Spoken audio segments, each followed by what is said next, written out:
기독교를 일컬어 변화의 종교라고 말합니다. 안재천 집사님? 그냥 바로 딱 보이네요. 그렇습니다. 기독교의 본질은 변화입니다. 다시 말해서 기독교 신앙이 들어갈 때 인간의 생각이 변합니다. 생활이 변합니다. 그리고 이렇게 기독교 신앙은 우리 삶에 놀라운 변화의 역사를 일으키게 되어 있어요. 그래서 예수를 믿으면 사람이 변하게 됩니다. 그가 하는 말이 변하고 그가 하는 생각이 변하고 그가 하는 모든 행동과 생활이 변화되는 것입니다. 그래서 그토록 강팍한 사람도 예수를 믿은 다음에는 양같이 온순해지는 거 우리가 종종 보지 않았습니까? 뿐만 아니라 술과 일락에 빠져서 그냥 매일 세상을 헛사는 그런 사람들도 자신의 그런 문제를 몰라요. 그런 사람들은. 그런데 그런 사람도 예수를 만나 예수 믿고 나면 옛 생활을 자연스럽게 정리하는 것을 볼 수가 있습니다. 그래서 기독교가 신비의 종교인 겁니다. 그러므로 저는 단언합니다. 변화가 없는 종교는 참 종교가 아니며 변화 없는 종교는 종교의 탈을 쓴 허구일 뿐입니다. 따라서 만약에 예수를 믿는다고 하면서도 언행심사에 전혀 변화가 없는 사람이 있다면 그 사람은 진정한 그리스도인이라고 할 수가 없습니다.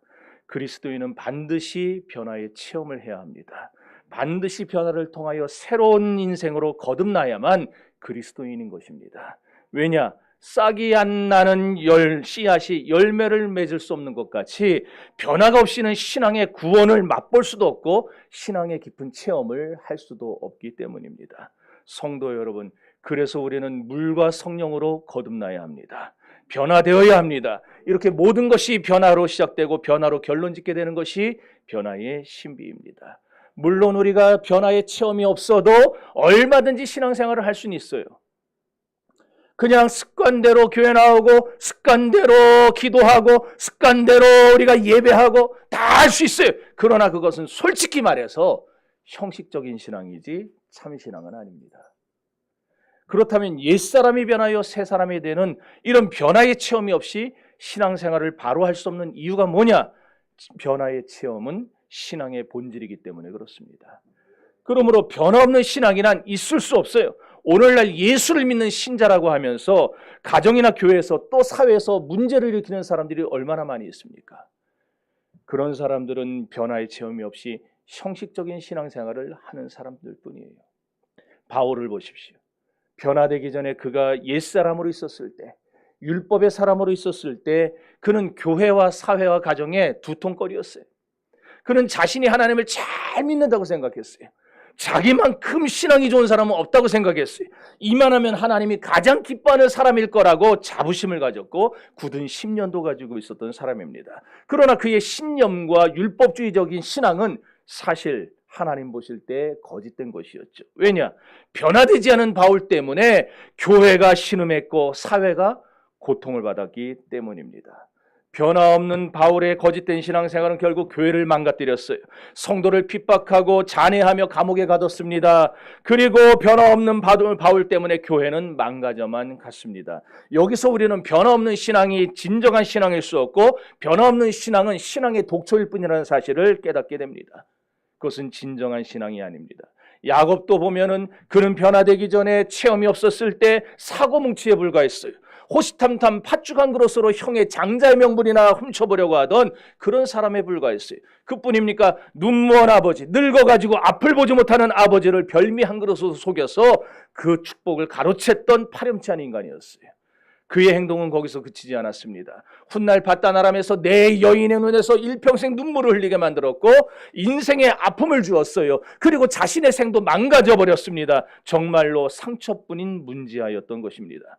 그래서 변화는 우리 삶에 있어서 가장 긴급한 일이며 가장 시급한 필수적인 일임을 우리가 알아야 합니다. 자연은 낡은 것을 싫어한다는 말이 있어요. 10년마다 그래서 자연은 새 옷을 갈아입습니다. 우리 속담도 그러잖아요. 10년이면 강산이 변한다고. 계속 바뀌어요. 봄의 모습 다르고 여름 모습 다르고 가을 모습 다르고 겨울 모습 다르고 올해 모습 다르고 내년 모습 다르고 계속 바뀌어요. 하나님도 낡은 것을 싫어합니다. 이해 잘 하셔야 돼요. 우리의 낡은 모습을 싫어요. 우리의 낡은 모습이 뭡니까? 변함없는 낡은 신앙생활이에요. 세속적인 신앙생활이에요. 한 발은 교회, 한 발은 세상에 놓고 여전히 우리는 하나님을 잘 믿는다고 하는데 세상 속에서 갈팡질팡하면서 하나님도 섬기고 세상도 섬기려 하는 그런 우리의 신앙. 하나님은 그런 신앙을 기뻐하지 않습니다. 그래서 19세기 위대한 설교자였던 찰스 스펄전 목사는 모든 세대는 쇄신이 필요하다고 말했어요. 그러므로 여러분, 우리는 변화되어야 합니다. 누구나 다 변화되어야 합니다. 여기 이 어린아이도 변화되어야 되고 우리 청소년들도 변화되어야 되고 우리 청년들이 변화되어야 되고 우리 장년들이 변화되어야 됩니다. 우리 목회자들이 변화되어야 됩니다. 변화는 선택이 아닌 필수입니다. 그렇다면 무엇이 변화인가? 바뀌는 것이 변화입니다. 옛사람이 새사람으로, 율법의 사람이 복음의 사람으로, 세속적인 사람이 영적인 사람으로 바뀌는 것이 바로 변화라는 말이에요. 변화되어 보면 삶이 달라져요. 변화되어 보면 삶에 힘이 생깁니다. 삶이 매끄러워지고 삶의 부작용이 사라집니다. 변화된 삶에 나타나는 그 놀라운 열매가 우리 사회와 교회와 가정의 아름다운 역사를 일으킵니다. 그래서 변화된 그 사람만 행복해지는 게 아니라 내가 변화되면 나 때문에 내 옆에 있는 사람들도 나와 함께하는 사람들도 행복해지게 되어 있는 것입니다. 그렇습니다. 변화는 나와 그리고 내 주변에 있는 모든 사람을 다 행복하게 만듭니다. 그러므로 사랑하는 성도 여러분, 해왔던 대로 지금까지 우리가 그냥 살아왔던 대로 그대로 살아서는 안 됩니다. 바뀌어야 합니다. 생각이 바뀌고 생활이 바뀌고 언행심사가 바뀌는 이 놀라운 변화, 속사람의 변화, 생활의 변화가 우리에게 반드시 필요합니다. 그러면 이 변화는 어디서 오느냐? 변화는 자기 스스로의 힘이나 나의 능력으로 말미암는 게 아니에요. 잘못된 이성관계를 끊지 못해서 괴로워하는 사람 보세요. 호기심에 손댔던 마약에 중독되어가지고 직장에서 쫓겨나고 가정까지 파탄하면서도 끊지 못하는 이유가 뭡니까? 자신의 물리적인 힘으로는 안 되기 때문이에요. 자기 노력으로는 끊는 게 불가능하기 때문에 그렇습니다. 그러나 변화가 일어나지 않으면 그 누구도 행복할 수 없다는 사실을 우리는 잘 압니다. 내가 이걸 끊지 못하면, 내가 이것을 정리하지 못하면, 내가 이 잘못된 생활을 버려버리지 못하면 내 가정도 고통당하고 내 자식과 내 아내와 내 남편과 내 교회 모든 것이 다 어려움 당한다는 걸 알면서도 우리는 그것을 끊을 힘이 없어요. 그것을 끊어낼 능력이 없어요. 물리적인 힘, 내 노력으로 못해요. 불가능해요. 그래서 사람들은 교육이라는 방법을 사용했습니다. 옛날 주자라고 하는 성리학의 대가죠. 그 사람은 학문의 큰 이익은 기질의 변화를 스스로 추구하는 데 있다 그랬어요. 이 말이 뭐냐면 공부 열심히 하면 사람이 바뀐다는 거예요. 정말 그렇습니까? 공부 열심히 하면 사람이 바뀌고 세상이 바뀝니까? 공부 열심히 한 그놈들이 이 나라 다 망쳐놨어요. 네. 이거 방송 나가면 안 되는데. 주자는요, 성격의 기질을 변화시키고 생활의 환경을 변화시키고 자신의 인격을 변화시킬 수 있는 열쇠가 어디 있느냐? 학문 속에 있다고 생각한 거예요. 그렇지만 참 유감스럽게도 이렇게 학문이 사람에게 지성의 옷을 입혀줄 수 있을지 몰라도요, 사람에게 변화는 가져다 주지 못했습니다. 진정한 변화는 자기가 할 수 없어요. 진정한 변화는 우리에게서 나오는 것이 아닙니다. 스스로 못해요. 우리가 정말 진정한 변화를 원한다면 우리 밖에 있는 어떠한 절대자에 의해서만 변화가 된다는 사실을 알아야 됩니다. 그분이 누굽니까? 우리를 진정으로 변화시킬 수 있는 분은 예수 그리스도밖에 없습니다. 그래서 바울은 다메섹 도상에서 예수 만나 완전히 변화된 다음에 이렇게 고백을 했어요. 고린도서 5장 17절입니다. 시작.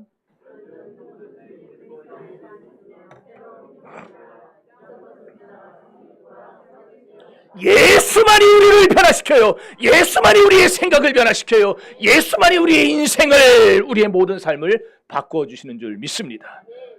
대한민국 최초의 연쇄살인범 김대두, 1975년 26살 나이에 단 55일 동안 무려 17명을 죽였어요.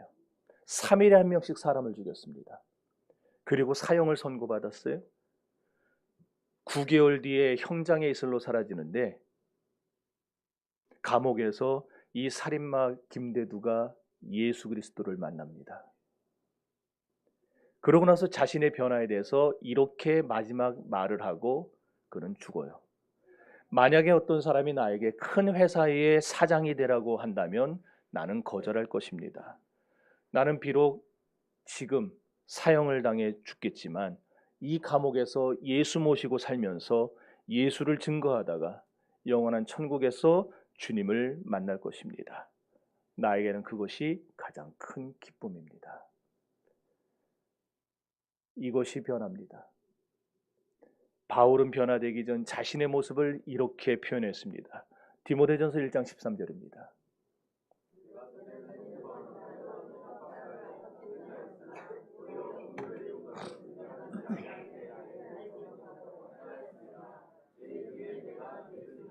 변화되고 나면 바울처럼 우리는 말할 수밖에 없어요. 나는 지난날에 죄만 짓고 살던 사람이었습니다. 그런데 그리스도 예수께서 죄인을 구원하시려고 세상에 오셨고, 그분이 나에게 긍휼을 주어 내가 믿지 않았을 때 지었던 모든 죄를 친히 갚아주셨습니다.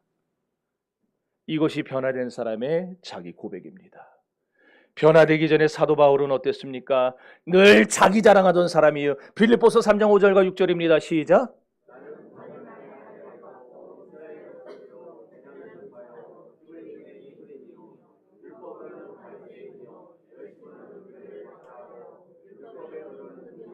변화되지 않은 사람은 늘 그런 것만 자랑해요. 나 머리 좋아? 나 좋은 대학 나왔어? 놔둬도 돼요. 신경 안 써도 돼요. 애들은 원래 그러라고 해요. 애들이에요. 이런 애들 여기 100명만 있으면 좋겠다. 많이 나세요. 5명 낳는 집은 어디 무슨 해외여행을 보내줬는지 해야지.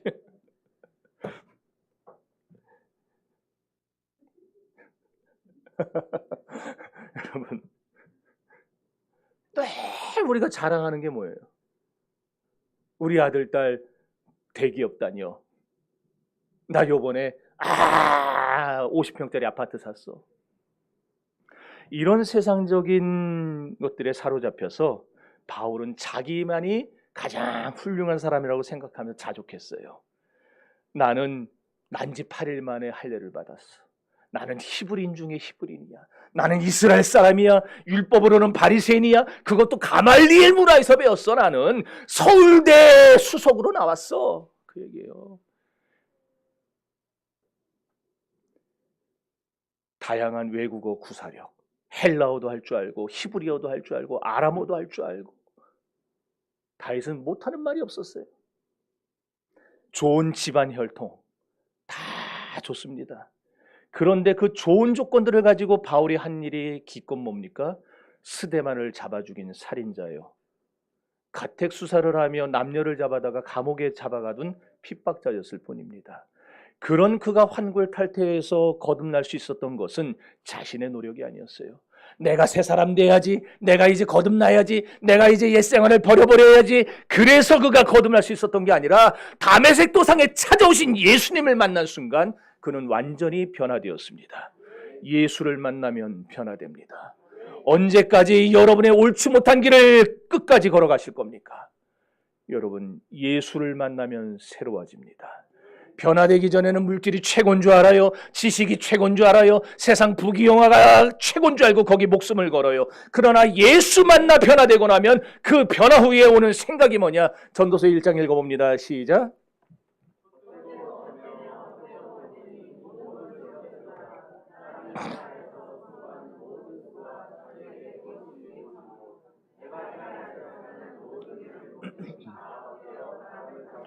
이런 생각이 딱 머릿속에 들면은요, 그때부터 하나님만 붙들고 살게 되는 거예요.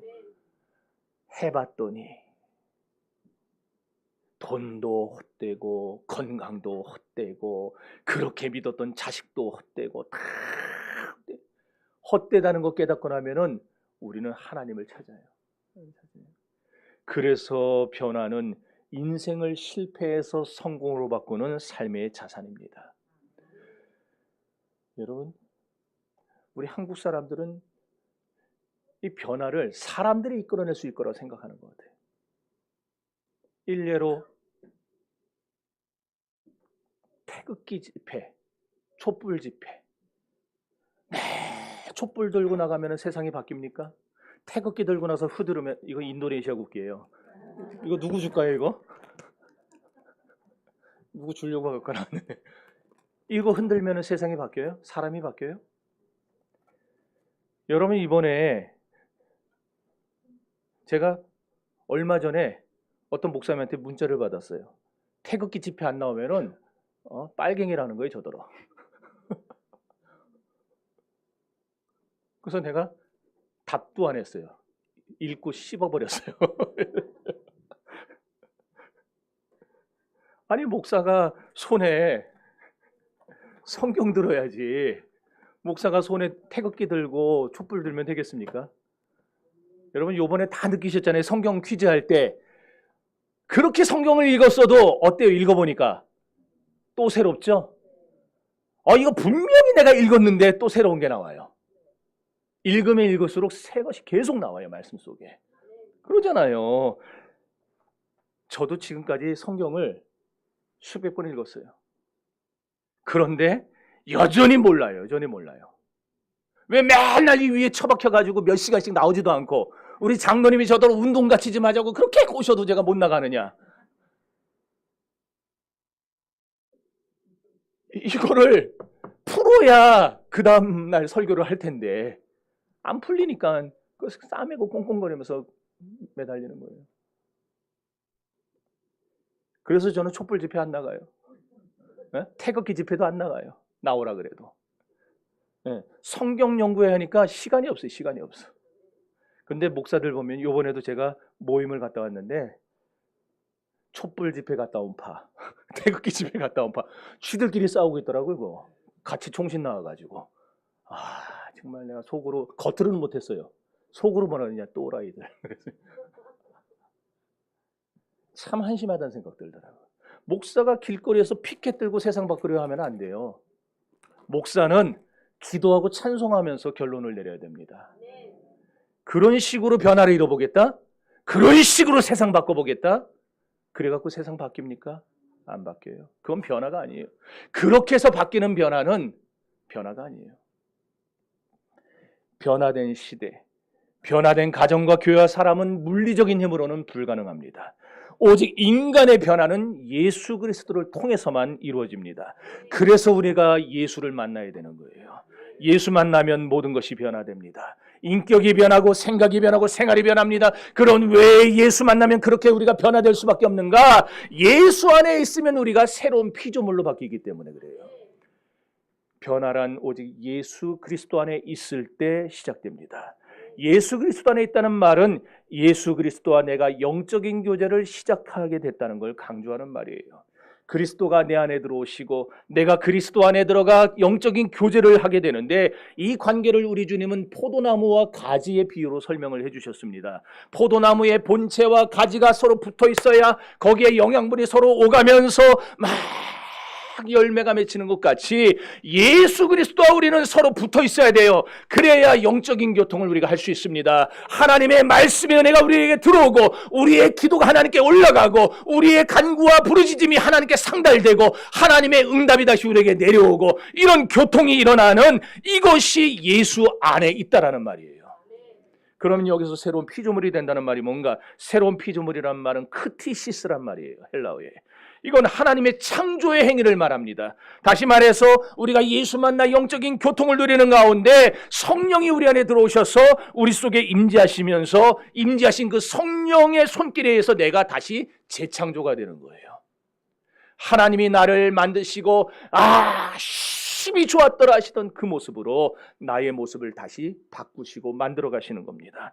거듭나 새 사람 된다는 게 바로 그런 말입니다.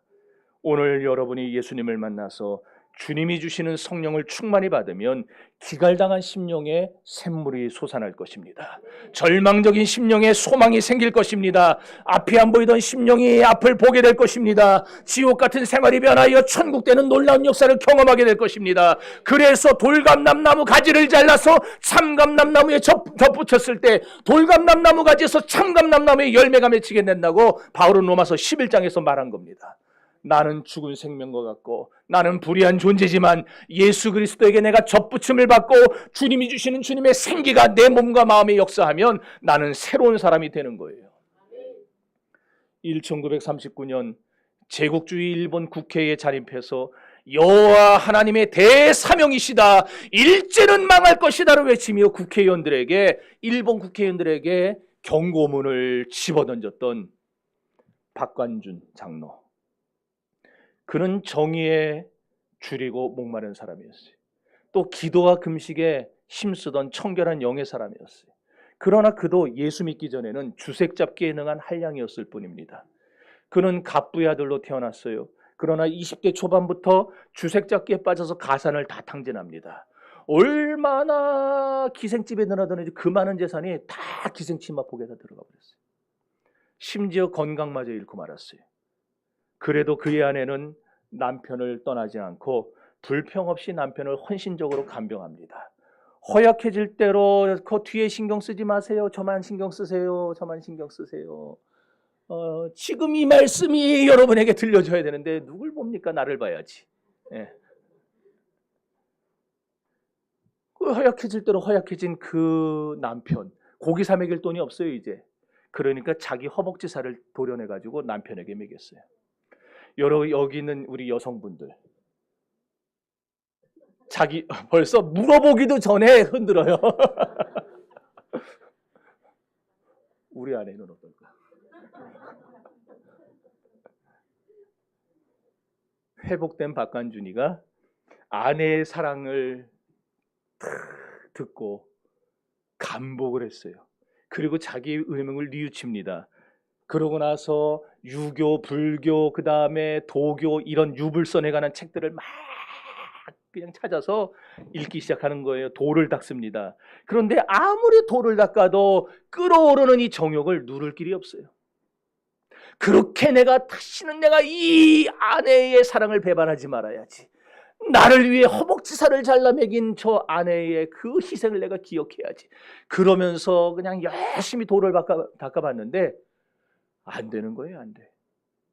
계속 잡념이 들어오고 그냥 그 예쁜 기생들이 자꾸 앞에서 아른아른거리고 결국 친척과 친구들에게 돈을 다시 빌려서 기생집으로 갑니다. 또다시 더러운 생활에 빠져들었어요. 그랬던 박관준이 음욕과 정욕으로부터 해방된 것은 예수를 믿은 직후였습니다. 이때부터 박관준은 자신의 정욕이 아닌 의와 거룩을 위해 사는 사람이 되었어요. 주 예수 내 맘에 들어와 계신 후 변하여 새 사람 되고, 그러고 딱 되고 나니까 그렇게 끓어오르던 정욕이 싹 가라앉는 거예요. 망령된 행실을 끊어요. 주님이 내 안에 계시니까 그렇게 보고 싶던 묘영각 홍주도 생각나지 않아요. 지금 묘영각 홍주가 누군지 알아먹은 사람들은 그래서 37살 나이에 의학 공부를 시작합니다. 벌써 그 구한 말에 37살이면은 나이가 굉장한 건데, 굉장히 늙은 나이인데, 근데 결국 의사가 돼요.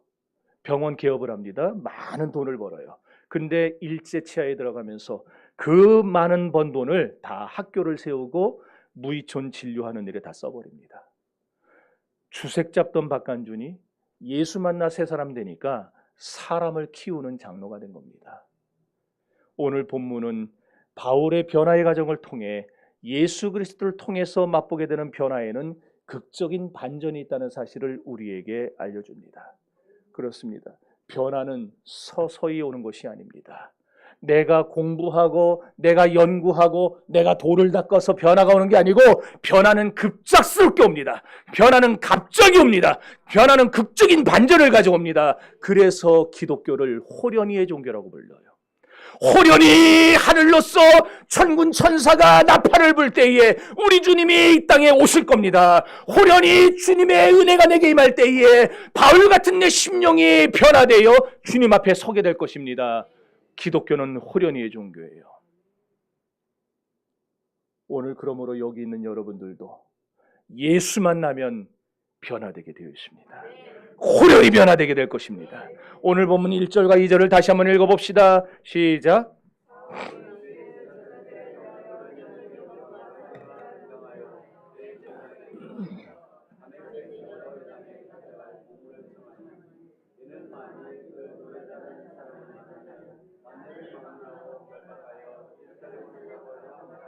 아멘. 그렇게 제자들과 초대교회를 향하여 여전히 살기가 등등했었어요. 한마디로 교회에 대하여, 기독교에 대하여, 신자들에 대하여, 제자들에 대하여, 예수에 대하여 적대적이었던 바울이 한순간에 뒤집어진 겁니다. 복음의 핍박자요, 포행자요, 해방자요, 그리고 죄인 중에 괴수였던 바울이 한순간에 복음의 전파자요, 기독교의 보호자로 바뀌게 된 거예요. 오늘날도 이처럼 변화는 한순간에 옵니다. 아무리 완악한 남편이라 할지라도 기도하세요. 한순간에 바뀔 수 있습니다. 아무리 자식들이 자꾸 말 안 듣고 자기 고집을 부려도 여러분 포기하지 말고 기도하세요. 낙심하지 마세요. 그러면 여러분은 언젠가 여러분에게 아픔을 주던 그 사람이, 여러분의 기도의 대상이었던 그 남편과 그 아내와 그 자식이 어느 순간 적대적인 생각을 버릴 날이 오게 될 것입니다. 예수를 영접할 날이 올 것입니다. 그런데 이런 변화는 어디로부터 오느냐? 하늘로부터 옵니다. 그래서 오늘 본문 3절에 호련히 하늘로서 빛이 둘러 비쳤다라고 말씀했어요. 이 세상에 어떤 방법을 써도 변화는 불가능합니다. 지식의 힘으로도 안 되고 의지의 힘으로도 안 되고 권력의 힘으로도 변화될 수 없습니다. 그 오직 하늘로부터 오는 하나님의 은혜로만 우리는 변화될 수 있습니다. 그렇다면 하늘로부터 오는 것이 무엇입니까? 하나님이 우리에게 하늘로부터 내려주시는 것은 바로 하나님의 말씀인 줄 믿습니다. 사도행전 9장 4절로 6절 읽어봅니다.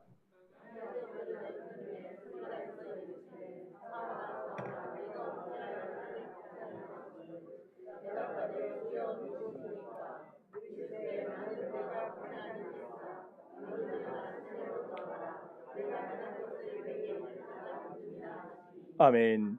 다메섹 도상에서 갑자기 하늘로부터 강한 빛이 비추는 바람에, 여기 나와 있지 않지만 말인지 낙인지 어쨌든 놀랐겠죠. 뛰었겠죠. 그러니까 바울이 땅에 떨어졌어요. 그래서 일어나려고 하는 그 찰나에 하늘에서 소리가 들리는 겁니다. 사울아, 좀 더 잘해야 되는데. 사울아, 사울아, 네가 어찌하여 나를 핍박하느냐? 뉘십니까? 나는 네가 핍박하는 예수라. 이 말에 완전히 변화됐어요. 하늘로서 들려온 그 음성은 두 가지였습니다. 첫째는 이 사울의 삶을 자아성찰케 하는 음성이었어요. 사울아, 사울아, 내가 어찌하여 나를 핍박하느냐? 나는 내가 핍박하는 예수라. 이 말이 뭡니까? 이 못된 놈의 사울아, 나는 하나님이다. 내가 핍박하고 내가 저주하고 내가 그렇게 박해했던 나 예수가 바로 하나님이란 말이다. 네가 그런 나를 핍박하고 스데반을 죽였다. 그러고도 내가 살기를 바라느냐? 이처럼 설교를 듣다 보면은요, 때때로 다 나한테 하는 책망의 음성으로 들릴 때가 있어요. 어떻게 알았을까? 도대체 어느 놈이 알려줘가지고 목사님한테 목사님이 저걸 어떻게 알아가지고 저렇게 설교를 할까? 그럴 수 있어요. 이것이 바로 하나님께서 나를 깨우치시는 음성이에요. 여기서 사람들이 변화됩니다. 둘째는 앞으로의 사명을 깨우쳐주는 음성이었어요. 일어나 성으로 가서 내가 보내는 사람을 통하여 앞으로 내가 할 일을 들으라. 일어나 성으로 돌아가라. 행할 것을 네게 이를 자가 있으리라. 여러분, 하나님의 말씀 속에는 이렇게 여러분의 죄악의 아픔을 도려내는, 칼로 도려내는 것 같은 수술칼 같은 말씀도 있고요. 앞으로 어떻게 살아야 할 것인가를 가르쳐주는 생명의 말씀도 있습니다. 그러면서 하늘의 메시지를 들으면 성도는 살아나게 되는 거예요. 변화됩니다. 바울은 이 말씀을 들으면서 인생이 송두리째 변했어요. 예수의 핍박자의 자리에서 복음 전파자의 자리로 완전히 변했어요. 생각도 변하고 삶도 변하고 인격도 완전히 변했어요. 성도 여러분, 그렇게 바라던 내 삶이 바뀔 수 있는 것은 바로 하나님의 은혜인 것입니다. 오늘 여기에서 이 놀라운 삶의 변화를 체험한 바울 사도는 가는 곳마다 열매를 맺는 놀라운 영향력을 미치기 시작합니다. 예루살렘을, 빌립보를, 고린도를, 데살로니가를, 그리고 로마를 가는 곳마다 그리스도를 통해서 회개의 역사와 치유의 역사와 그리고 귀신 쫓는 역사를 일으켰어요. 변화된 한 사람이 변화되지 않은 수많은 사람보다 더 많은 능력 있는 역사를 일으킨 것입니다. 오늘 여러분이 변화되면 여러분, 우리 독산사동은 뒤집어지지 않고는 못 버팁니다. 오늘 우리가 하나님 앞에서 변화될 때 여러분의 변화는 여러분의 가정을 변화시킬 것이고 여러분의 직장과 사업장을 변화시키게 될 것입니다. 변화된 사람은 사나 죽으나 복음 전파를 위해서 삽니다. 나 전도 못해요. 난 전도 은사가 아니에요. 그런 거 시키지 마세요. 그런 거 시키면 딴 교회 갈 거예요.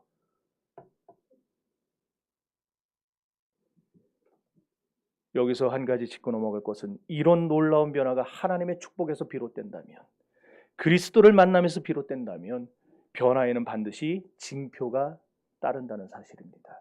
8절과 9절 읽어봅시다. 시작.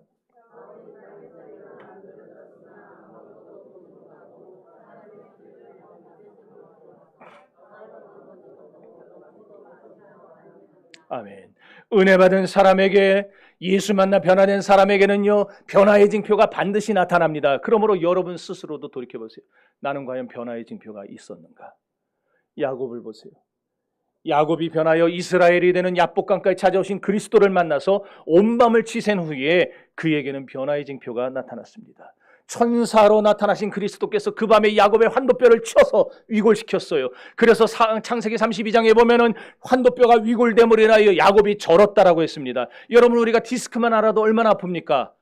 꼼짝을 못 하잖아요. 앉을 때, 일어날 때. 그런데 야곱은 손도 못 댈 정도로 뼈와 뼈가 어긋맞겼어요. 걸을 때마다 통증이 엄청났어요. 숨만 쉬어도 숨 쉬는 것조차 고통스러울 정도로 아팠을 겁니다. 결국 하나님을 만나고 변화되고 나서 이스라엘은, 야곱은 혼자 걸을 수 없으니까 어떡합니까? 지팡이를 의지하게 됩니다. 예수를 만나서 변화된 사람은 자기 혼자 힘으로 안 살아요.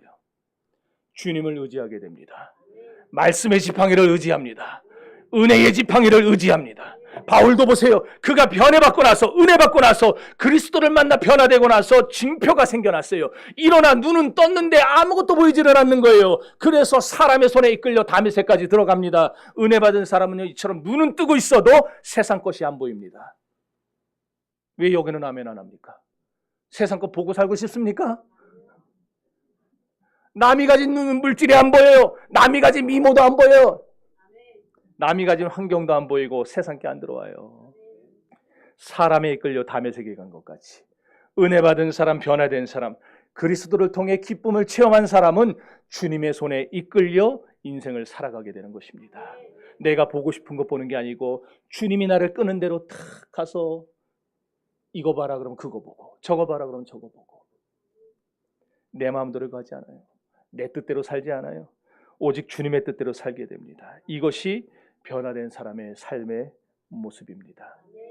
사랑하는 성도 여러분, 변화의 언덕 너머에 행복의 삶이 있습니다.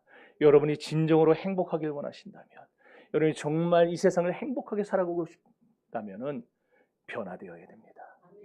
옛사람을 벗어버리고 새 사람을 입어야 합니다. 주님은 우리에게 둘도 없으신 귀하신 하나님이십니다. 주님은 두 분이 아니에요. 오직 한 분입니다. 그 한 분 하나님이 이 세상 무엇보다 귀해야 됩니다. 여러분이 정말 행복을 원하신다면, 그렇다면 이 예수를 붙잡고 변화된 삶을 살아가실 수 있기를 주님의 이름으로 축원합니다. 주 예수보다 더 귀한 것은 없네. 이 세상 부귀와 바꿀 수 영죽을 내 대신, 영죽을 내 대신 돌아가신 그 놀라운 사랑 잊지 못해. 주 예수보다도 귀한 것은 없네. 이 세상 명예와 바꿀 수 없네. 이전에 즐기던 세상 일도 주 사랑하는 마음 빼지 못해. 주 예수보다도 귀한 것은 없네. 이 세상 행복과 바꿀 수 없네. 유혹과 핍박이 몰려와도 주 섬기는 내 맘 변치 못해. 세상 즐거움 다 버리고 세상 자랑 다 버렸네. 주 예수보다도 귀한 것은 없네. 예수밖에는 없네. 다 같이 우리 큰 목소리로 동성 기도합시다.